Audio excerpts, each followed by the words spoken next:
paz do Senhor, meus queridos, bem-vindos ao estudo de mais uma lição da Escola Bíblica Dominical.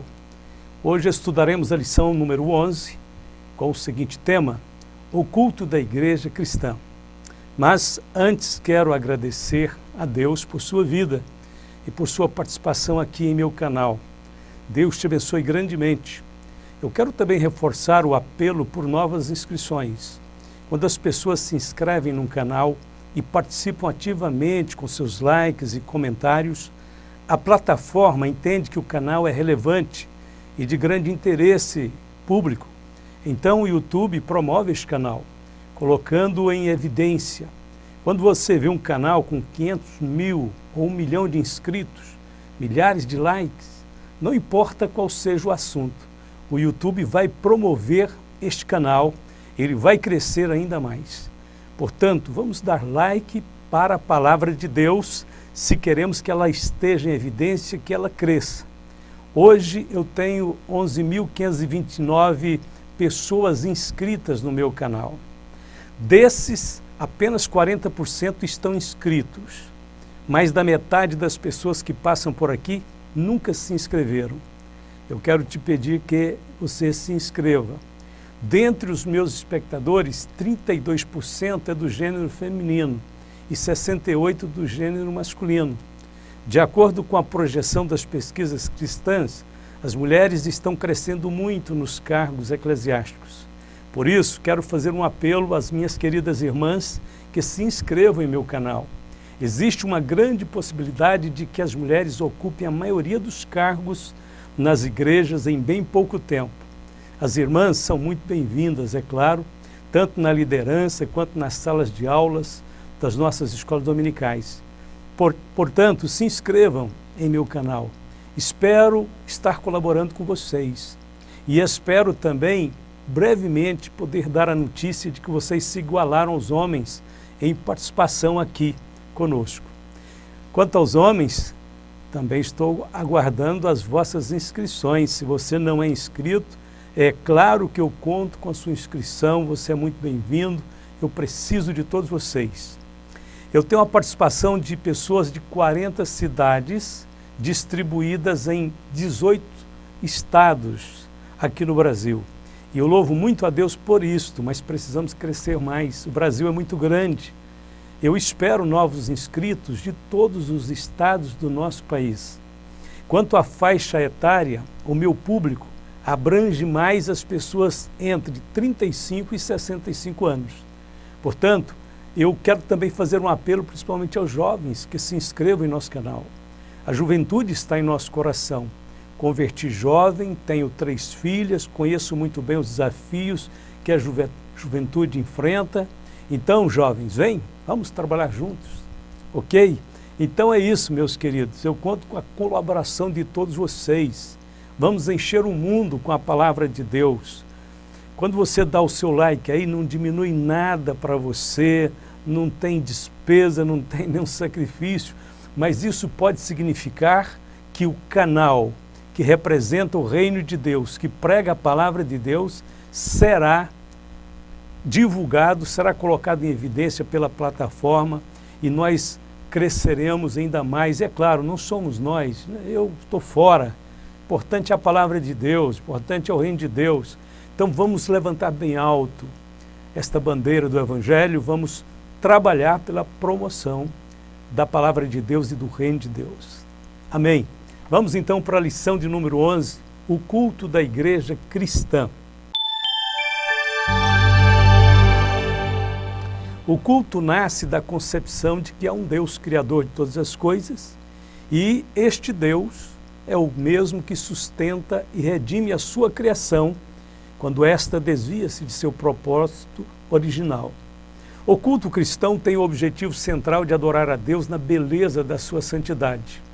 Em consequência desse ato de reconhecimento, de entrega pessoal e de comunhão com Deus, o cristão é edificado em sua espiritualidade. O verdadeiro culto nunca deve ser centralizado no homem, mas em Deus.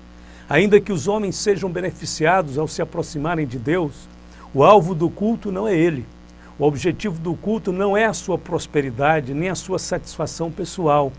Erramos quando nos dirigimos ao templo em busca de interesses pessoais. O verdadeiro culto só pensa nos interesses de Deus e em sua eterna glória. A igreja age traiçoeiramente contra si mesma, quando se reúne para exigir a sua bênção, esquecendo-se de que a maior de todas as bênçãos, que é a obra de Cristo na cruz, já foi entregue a nosso favor sem merecimento algum. Essa forma egocêntrica e humanista de justificar as nossas reuniões tem que ser denunciada. A igreja do pós-modernismo não sobreviverá se não se arrepender. O homem tem que sair da frente e Deus tem que ocupar o lugar central em nossos cultos. É nosso dever adorá-lo, porque juntamente com a obra da graça salvadora, o Senhor já nos deu tudo que diz respeito à vida e à piedade. Visto como o seu divino poder nos deu tudo o que diz respeito à vida e piedade, pelo conhecimento daquele que nos chamou para a sua glória e virtude, pelas quais ele nos tem dado grandíssimas e preciosas promessas, para que por elas fiqueis participantes da natureza divina, havendo escapado da corrupção que pela concupiscência no mundo, segundo a carta de Pedro, capítulo 2, versos 3 e 4. O verbo dar aqui neste texto está no passado, ou seja, nós temos motivos de sobra para louvá-lo eternamente. Conforme também escreveu Paulo, Deus nos deu não apenas algumas bênçãos, mas todas as bênçãos espirituais. Não é tempo de pedir, mas de agradecer. Bendito Deus e Pai de nosso Senhor Jesus Cristo, o qual nos abençoou com todas as bênçãos espirituais nos lugares celestiais em Cristo, como também nos elegeu nele antes da fundação do mundo para que fôssemos santos e irrepreensíveis diante dele em amor, e nos predestinou para filhos de adoção por Jesus Cristo, para si mesmo, segundo o beneplácito de sua vontade, para louvor e glória da sua graça, pela qual nos fez agradáveis a si no amado, aos Efésios capítulo 1, versos de 3 ao 6. Temos que nos preocupar mais com a essência do culto do que com o seu formato. Dificilmente paramos para pensar na qualidade da nossa adoração. Será que o nosso culto corresponde à adoração que Deus procura?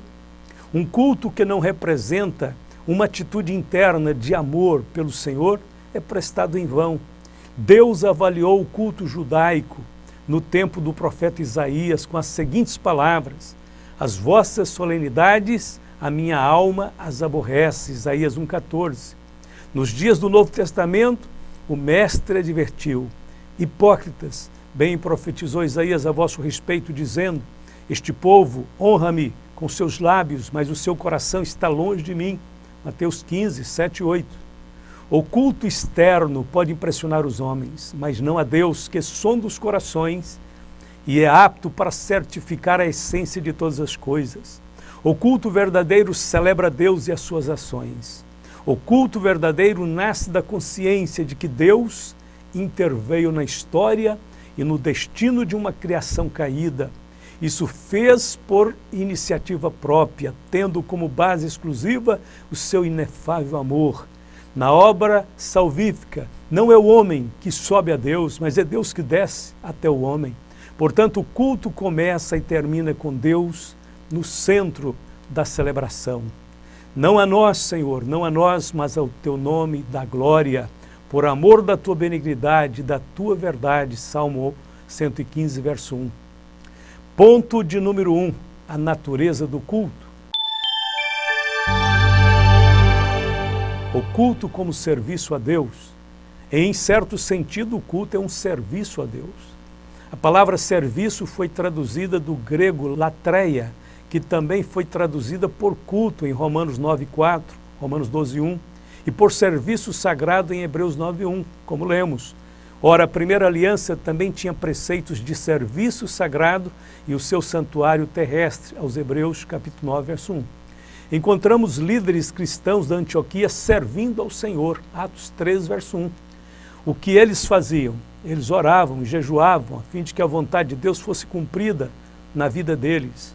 E servindo eles ao Senhor e jejuando, disse o Espírito Santo: apartai-me a Barnabé e a Saulo para a obra a que os tenho chamado.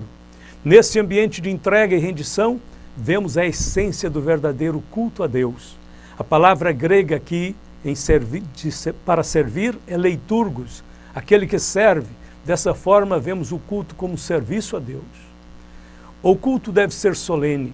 O Novo Testamento não apresenta um formato padrão para o culto a Deus. Se no Velho Testamento encontramos rituais padronizados, isto já não acontece na Nova Aliança. Quando Jesus falou com a mulher samaritana sobre a adoração, deixou claro que os lugares sagrados não tinham qualquer relevância para Deus. O que importava mesmo era a atitude do adorador. Disse-lhe Jesus: mulher, crê-me, que a hora vem em que nem neste monte nem em Jerusalém adorareis o Pai. Vós adorais o que não sabeis, nós adoramos o que sabemos, porque a salvação vem dos judeus. Mas a hora vem, e agora é, em que os verdadeiros adoradores adorarão o Pai em espírito e em verdade, porque o Pai procura tais que assim o adorem. Deus é espírito, e importa que os que o adorem em espírito e em verdade. João 4, 21 a 24. A declaração de Cristo era altamente comprometedora e podia custar-lhe a própria vida, já que os judeus tinham uma especial veneração pelo Templo de Jerusalém. A igreja do primeiro século e do segundo século não tinha templos. Às vezes se aproveitavam dos espaços públicos do Templo de Jerusalém para louvarem, pregarem a palavra de Deus. E no restante, as reuniões aconteciam nos lares. E perseverando unânimes todos os dias no templo e partindo o pão em casa, comiam juntos com alegria e singeleza de coração, louvando a Deus e caindo na graça de todo o povo. E todos os dias acrescentava o Senhor à igreja aqueles que se haviam de salvar. Atos 2, 46, 47. A adoração é o mais sublime exercício do nosso espírito e isso incomoda muito ao inimigo das nossas almas. Devemos ficar alertas, porque teremos que enfrentar alguns obstáculos para conquistarmos uma vida de adoração. Um desses obstáculos é pensar que a adoração está limitada somente ao templo. Este conceito é muito comum, porém, não podemos nos esquecer de que também devemos louvar a Deus, adorar a Deus em casa, no trabalho, na escola, ou seja, em todos os lugares. A adoração deve ser parte integrante de nossa vida. Devemos buscar e adorar a Deus continuamente. A Bíblia diz: buscai ao Senhor e a sua força, buscai a sua face continuamente. Salmo 105, verso 4. Até mesmo quando comemos e bebemos, a Bíblia diz que devemos fazê-lo para a glória de Deus. Portanto, quer comais, quer bebais ou façais outra qualquer coisa, fazei tudo para a glória de Deus. 1 Coríntios 10, 31. Quando Paulo tratou do culto a Deus com a igreja de Corinto, ele também não exigiu que os irmãos observassem um formato rígido de adoração. Apenas mencionou os elementos indispensáveis que devem fazer parte da nossa liturgia, da nossa adoração. Ele disse que fareis, pois, irmãos, quando vos ajuntais, cada um de vós tem salmo, tem doutrina, tem revelação, tem língua, tem interpretação, faça-se tudo para edificação. 1 Coríntios 14, 26. A ordem para louvarmos a Deus foi exaustivamente repetida ao longo das Sagradas Escrituras. Deus é digno de ser louvado e o seu louvor permanece para sempre. O temor do Senhor é o princípio da sabedoria. Bom entendimento tem todos os que lhe obedecem. O seu louvor permanece para sempre. Salmo 110, verso de número 10. O culto da igreja pode seguir algumas variações culturais, de acordo com os costumes locais. Todavia, devemos saber que existem limitações para a celebração de um culto solene. Deus não aceita qualquer tipo de adoração. Por exemplo, o culto deve ser reverente, mas não deve ser triste. A Bíblia diz: Deus deve ser extremo, tremendo na Assembleia dos Santos e grandemente reverenciado por todos os que o cercam. Salmo 89, verso 7. A reverência é a atitude de profundo respeito diante de algo ou de alguém que nós admiramos, que nós adoramos. Reverência diz respeito à honra que atribuímos a Deus. Está ligado ao reconhecimento de sua absoluta santidade. Também o culto deve ser alegre, mas não pode ser divertido. Sabemos que o culto é uma celebração festiva, mas a alegria no culto não é permissão para gracejos e piadinhas. Celebrai com júbilo ao Senhor todos os moradores da terra. servi ao Senhor com alegria e apresentai-vos a Ele com canto, Salmo 100, verso 1 e 2. O salmista também disse, alegrei-me quando me disseram, vamos à casa do Senhor. Glória a Deus, Salmo 122, verso 1. A adoração abre-nos uma janela no céu para recebermos o mais puro sentimento de regozijo e conforto. Quando adoramos, sentimos temor. O culto também deve ser fervoroso, mas não pode ser vulgar. A Bíblia diz, sede fervorosos no Espírito, servindo ao Senhor, Romanos 12, 11. Fervor diz respeito ao entusiasmo espiritual. É o rompimento da formalidade engessada para a liberdade do Espírito Santo. Bem-aventurado o povo que conhece o som festivo, andará, ó Senhor, na luz da tua face, Salmo 89, verso 15. Não deve existir vulgaridade nos cultos cristãos, mas a alegria santificada pelo temor a Deus. A vulgaridade diz respeito às obras da carne.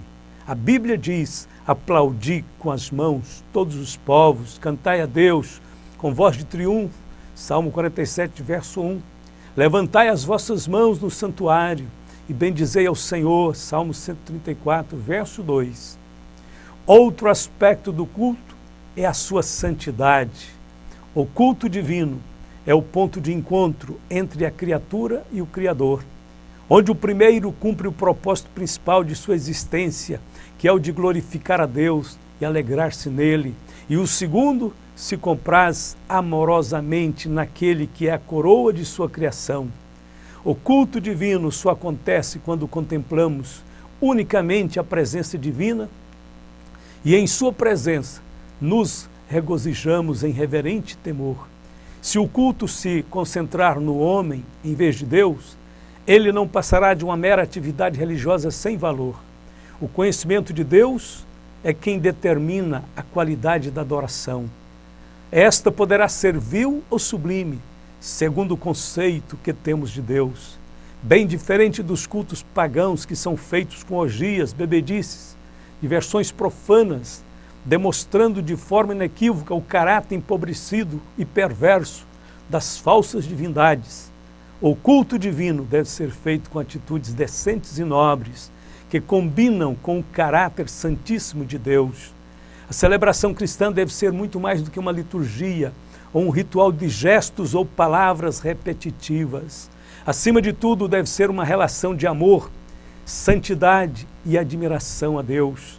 A maneira como a igreja cultua reflete a qualidade da sua teologia. Muito fiéis são os teus testemunhos. A santidade convém à tua casa, Senhor, para sempre. Salmo 93, verso 5. Nenhuma comunidade se desenvolve além do conceito que ela tem de Deus.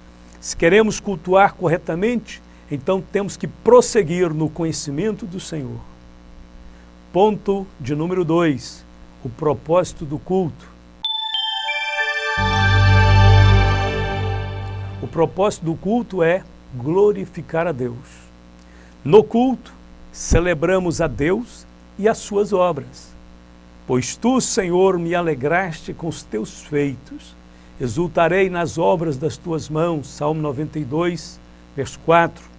O centro de nosso culto é o Deus Trino, Pai, Filho e Espírito Santo. Quanto mais o conhecemos, mais profunda e consistentemente o adoramos. É impossível adorar a Deus sem primeiro conhecê-lo. Dentro da triunidade divina, o Filho cumpre o ministério de mediador da nova aliança. Ele é o Emanuel, Deus conosco, razão pela qual tudo o que fazemos, devemos fazer em nome do Senhor Jesus. E quanto fizerdes por palavras ou por obras, fazei tudo em nome do Senhor Jesus, dando por ele graças a Deus, Colossenses 3,17. O Espírito Santo também cumpre um ministério relevante na revelação e na inspiração. Ele age como um vento forte e impetuoso, nos dando iluminação, nos inspirando para adorarmos a Deus. A adoração ao Senhor deve ser um momento de quebrantamento, de regozijo e de cânticos. A Bíblia descreve o formato dos cultos do povo de Deus no passado com as seguintes palavras: Quando me lembro disto, dentro de mim derrama minha alma, pois eu havia ido com a multidão, fui com eles à casa de Deus, com voz de alegria e louvor, com a multidão que festejava. Salmo 42, verso 4. Louvai ao Senhor, cantai ao Senhor um cântico novo, e o seu louvor na congregação dos santos. Salmo 149, verso 1. No livro de Esdras, nós temos a descrição do culto de lançamento dos alicerces do templo. Está registrado assim: e cantavam a revezes, louvando ao Senhor, dando-lhe graças com estas palavras: porque Ele é bom, porque a sua benignidade dura para sempre sobre Israel. E todo o povo levantou grande brado, quando louvaram ao Senhor, por se terem lançado os alicerces da casa do Senhor. Muitos, porém, dos sacerdotes, dos levitas e dos chefes das casas paternas, os idosos que tinham visto a primeira casa, choraram em altas vozes, quando à sua vista foi lançado o fundamento desta casa. Também muitos gritaram de júbilo, de maneira que não podia o povo distinguir a voz do júbilo das vozes do choro do povo, porque o povo bradava em tão altas vozes que o som se ouvia de muito longe. Esdras 3, de 11 a 13. Além do louvor congregacional, os participantes do culto ao Senhor devem exaltar o Senhor individualmente, no seu próprio maneira, no seu próprio modo de ser. A Bíblia diz: e no seu templo cada um diz glória. Salmo 29, verso 9. E os 24 anciãos prostravam-se diante do que estava sentado sobre o trono, adoravam o que vive para todos sempre, e lançavam suas coroas diante do trono, dizendo: digno és, Senhor, de receber glória e honra e poder, porque tu criaste todas as coisas, e por tua vontade são e foram criadas. Apocalipse 4, 10 e 11. Adoração deve ser, primeiro, uma rendição pessoal. Ó, vinde, adoremos e prostemo-nos, ajoelhemos diante do Senhor que nos criou. Salmo 47, verso 1. A adoração deve ser com primícias. As primícias, os primeiros frutos da tua terra, trarás à casa do Senhor teu Deus. Êxodo 23, 19. Dai ao Senhor a glória devida ao seu nome, trazei oferendas e entrai nos seus atos. Salmo 96, verso 8. Adoração deve ser com aplausos e com gestos. Aplaudi com as mãos todos os povos, cantai a Deus com voz de triunfo. Salmo 47, verso 1. Levantai as mãos do santuário e bendizei ao Senhor. Salmo 134, verso 2. Adoração deve ser com júbilo e muita alegria. Cantem e alegrem-se os que amam a minha justiça, e digam continuamente: o Senhor, que ama a prosperidade dos seus servos, seja engrandecido. Salmo 35, verso 27. Cantai alegremente a Deus, nossa fortaleza, celebrai o Deus de Jacó. Salmo 81, verso 1. A expressão júbilo significa cantar alto, dar gritos de alegria, saltar de contentamento. E Davi saltava com todas as suas forças diante do Senhor, e estava Davi cingido de um éfode de linho. Assim, subindo, levavam Davi e todo Israel à arca do Senhor com júbilo e ao som das trombetas. Segundo Samuel 6, 14 e 15. O perigo de não cultuar a Deus. Porquanto, tendo conhecido a Deus, não o glorificaram como Deus, nem lhe deram graças. Antes, em seus discursos, se desvaneceram, e o seu coração insensato se obscureceu. Romanos 1, verso 21. Neste texto vemos os dois grandes pecados que destruíram gerações e que agora se repete. O primeiro pecado é o de não glorificar a Deus. Não o glorificaram como Deus. O segundo, o pecado de não agradecê-lo, nem lhe deram graças. Este é um caminho perigoso, é um caminho descendente para a cegueira espiritual. O seu coração insensato se obscureceu. Para a demência espiritual, dizendo-se sábios, tornaram-se loucos. É um caminho que desce para a idolatria, e mudaram a glória do Deus incorruptível em semelhança da imagem de homem corruptível, e de aves, e de quadrúpedes, e de répteis. Romanos 1, 23. É o caminho para a depravação moral, fundo do poço, pelo que também Deus os entregou às concupiscências do seu coração, a imundícia, para desonrarem o seu corpo entre si. Romanos 1, 24. Não existe nada mais grave do que viver sem glorificar a Deus e sem lhe dar graças. O culto a Deus promove a edificação dos adoradores. Que fareis, pois, irmãos? Quando vos ajuntais, cada um de vós tem salmo, tem doutrina, tem revelação, tem língua, tem interpretação. Faça-se tudo para edificação. 1 Coríntios 14, 26. Todo culto sabiamente conduzido no poder do Espírito Santo, invariavelmente proporcionará a edificação aos adoradores. Paulo trata disso aqui no capítulo 14 de sua primeira epístola aos Coríntios. A palavra edificar e suas variações aparecem 9 vezes ao longo do capítulo e 58 vezes no Novo Testamento. Do grego, oikodome, tem o significado de construir a casa, conforme lemos em Mateus 7, 24. Todo aquele, pois, que escuta estas minhas palavras e as pratica, assemelhá-lo-ei ao homem prudente que edificou a sua casa sobre a rocha. Cada irmão deve participar ativamente do culto com seu louvor, com sua alegria, com suas orações, para que a celebração seja cheia de júbilo e reverência. No que diz respeito à palavra de Deus, é necessário que os pregadores sejam homens sérios, idôneos, consagrados a Deus, que preguem a palavra de Deus com conhecimento e sabedoria espiritual. Ponto de número 3, a liturgia do culto. A liturgia correta inclui a exposição da Bíblia. Deve existir um momento específico para a exposição da palavra de Deus no culto. Podemos dizer mesmo que o culto tem 2 momentos principais, conforme o Salmo 27, onde lemos: uma coisa pedi ao Senhor e a buscarei, que possa morar na casa do Senhor todos os dias da minha vida, para contemplar a formosura do Senhor e aprender no seu templo. Salmo 27, verso 4. Contemplar a formosura do Senhor diz respeito à adoração. Aprender no seu templo diz respeito à palavra do Senhor. A palavra deve ser esperada, aguardada durante o momento da celebração. A Bíblia diz que nós temos que ter expectativa daquilo que Deus vai falar conosco no culto. Essa expectativa aconteceu nos dias de Esdras. Está registrado, e chegado o 7º mês, e estando os filhos de Israel nas suas cidades, todo o povo se ajuntou como um só homem, na praça, diante da porta das águas, e disseram a Esdras, o escriba, que trouxeste o livro da lei de Moisés, que o Senhor tinha ordenado a Israel.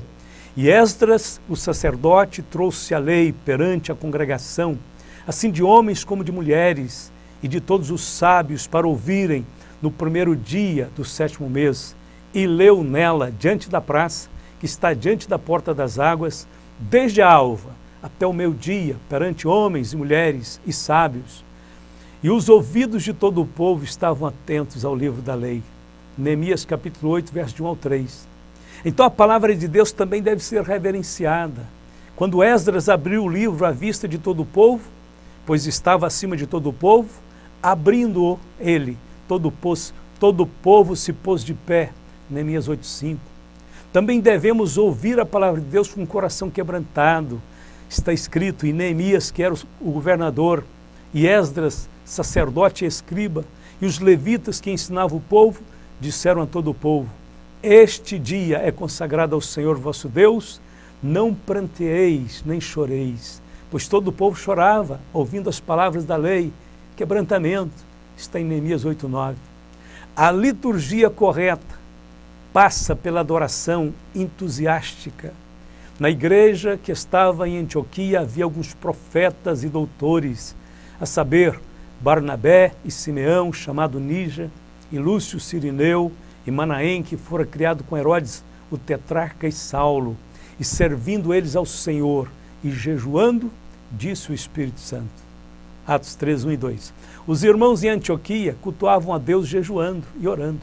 Este é um belo exemplo, um belo modelo para a igreja do século XXI. Neste tempo de imediatismos e de fórmulas pré-elaboradas, acreditamos que Deus tem que fazer tudo na igreja, mesmo sem a nossa cooperação.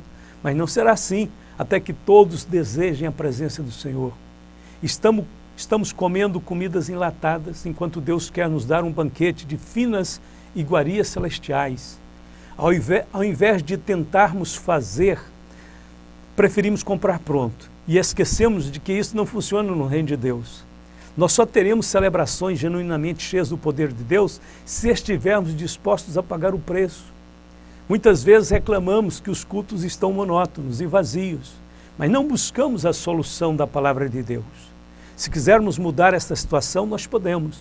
O Senhor disse em sua palavra: e buscar-me-eis e me achareis quando me buscar de todo o vosso coração. Jeremias 29:13. Não há dúvida de que a adoração na igreja primitiva era entusiástica. A receita de Paulo para os cristãos do primeiro século era o seguinte: e não vos embriagueis com vinho, em que há contenda, mas enchei-vos do Espírito, falando entre vós com salmos e hinos e cânticos espirituais, cantando e salmodiando ao Senhor no vosso coração, dando sempre graças por tudo a nosso Deus e Pai, em nome de nosso Senhor Jesus Cristo. Aos Efésios 5, 18 a 20. O lugar da adoração no culto pentecostal. A Bíblia diz: e todos foram cheios do Espírito Santo e começaram a falar em outras línguas, conforme o Espírito Santo lhes concedia que falassem. Atos 2:4. O culto pentecostal é o lugar onde o Espírito Santo tem a total liberdade de falar e agir. Neste local encontramos uma atmosfera espiritual impregnada de fé, esperança e amor. Uma das marcas mais evidentes do culto pentecostal é a sua espontaneidade. A nossa liturgia é simples e permite a participação de todos os irmãos. Todos podemos cantar, testemunhar e proclamar a salvação do Senhor. Nos cultos pentecostais, o Senhor levanta obreiros, unge pregadores, dá sabedoria espiritual aos crentes e usa a todos para a sua glória. Não existe nada igual dentro do contexto religioso. Foi com essa liberdade que nos tornamos a maior denominação do país. Deus tem se agradado dessa simplicidade e é nosso dever conservá-la até a volta do Senhor. Em alguns lugares onde tem havido uma eletização do ministério, os resultados não são bons. O Espírito Santo continua à procura de corações simples e fiéis para o servir e para o adorar. Se porventura você tem perdido esta simplicidade, ainda é tempo de voltar atrás. O Espírito Santo quer que você vença o desejo de ser visto, de ser reconhecido pelos homens. Ele quer que nós olhemos unicamente para Jesus, glória a Deus. Vamos restabelecer os fundamentos da fé pentecostal. Vamos buscar de volta estas bases tão preciosas que tanto agradou o Senhor. Vamos para a conclusão. Como vimos, o Novo Testamento não estabelece nenhuma forma litúrgica para o culto cristão. Necessário se faz que os nossos cultos sejam conduzidos de forma livre e reverente, tendo como alvo a adoração e a comunhão no Espírito. Não podemos ficar assentados no templo como se fôssemos espectadores de uma apresentação. O objetivo do culto é mais amplo, é a participação de todos. Devemos vibrar no Espírito Santo durante o culto. Devemos participar ativamente de cada momento do culto, dos cânticos, das orações, das ações de graças e da recepção da palavra de Deus. Se todos participarem igualmente do culto, com certeza Deus se agradará de nós e nos abençoará ainda mais. Glória a Deus. Que o Senhor abençoe a todos meus irmãos, hoje e sempre. Amém.